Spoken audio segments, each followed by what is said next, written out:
محمد حنیف صاحب یہ محمد شریف صاحب سرہندی مرحوم کے بیٹے ہیں اور مکرم چودھری ہدایت اللہ صاحب بنگلوی مرحوم ان کے خالد بھی تھے اور خسر بھی تھے.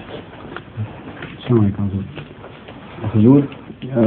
قرآن شریف میں اللہ تعالیٰ نے جو بھی مضامین بیان کیے ہیں ان میں ایک تسلسل پایا جاتا ہے اور جب تک ایک مضمون اب پوری طور پہ بیان ہو چکا ہوتا ہے تو اس کے بعد دوسرا مضمون اللہ تعالیٰ شروع فرماتے ہیں.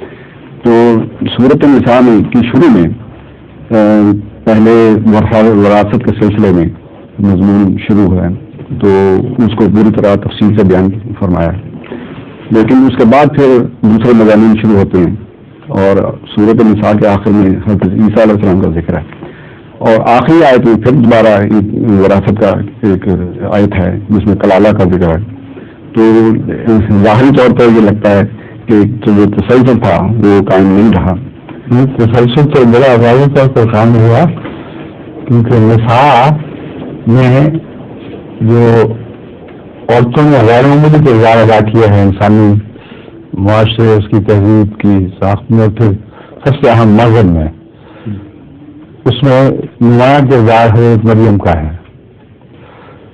تو سورہ نساء میں مریم کے مرکزی کردار کو بیان کیے بغیر اس صورت سے گزر جانا یہ اس کے جو فساد سے بلاغ کے تقاضوں کو پورا نہیں کر سکتا. پھر کلالہ وہ ہے جو نہ وارث چھوڑے کوئی، نہ اس کے دائیں طرف نہ بائیں طرف نہ آگے کوئی وارث نہ ہو. اور چونکہ حضرت موسیٰ علیہ السلام کی امت میں حضرت عیسیٰ کی حیثیت کلالہ کی تھی، یہاں آ کر پہلی امت کا ورثہ پانے والا کوئی باقی نہیں رہنا تھا. بس حضرت مریم کی سعادت اور عظمت کے پیش نظر سورہ النساء میں حضرت مریم کے مضمون کو اور پھر آپ نے ایک بیٹا پیدا کیا جو ہر قسم کی جنسی اور نسلی خواہش سے پاک تعلق کی بنا پہ پیدا ہوا ہے. کوئی اس میں انسانی عورت کا انسانی خواہش کا تعلق نہیں تھا. تو ایک عورت کو سب دنیا کے لیے مثال بنا دیا، یہاں تک کہ حضرت مریم کے متعلق بھی سورہ فرماتا ہے مومنوں کے لیے بھی ایک مثال ہے یہ. اور دوسری طرف بیٹا عطا فرما دیا جو خود پاکیزگی کا نمونہ بنا رہا.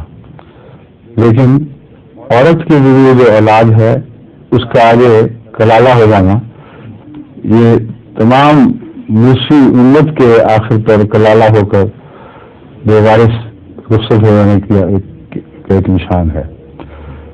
تو ایسا تسلسل سے مضمون چل رہا ہے اور ورثے کے مضمون میں بھی یہی باتیں کہ قومی وہ ہیں جو ورثہ چھوڑ کے جاتے ہیں، زندہ لوگ وہ ہیں جو اولاد کے لیے ورثہ چھوڑ کے جاتے ہیں اور پھر اس کی تقسیم عورتوں کو محروم نہیں رکھتے. یہ بظاہر ضمن ہے لیکن دراصل اس ضمن کا مرکزی حصہ بھی ہے. ٹھیک ہے. ظہور مہدی آخر زمان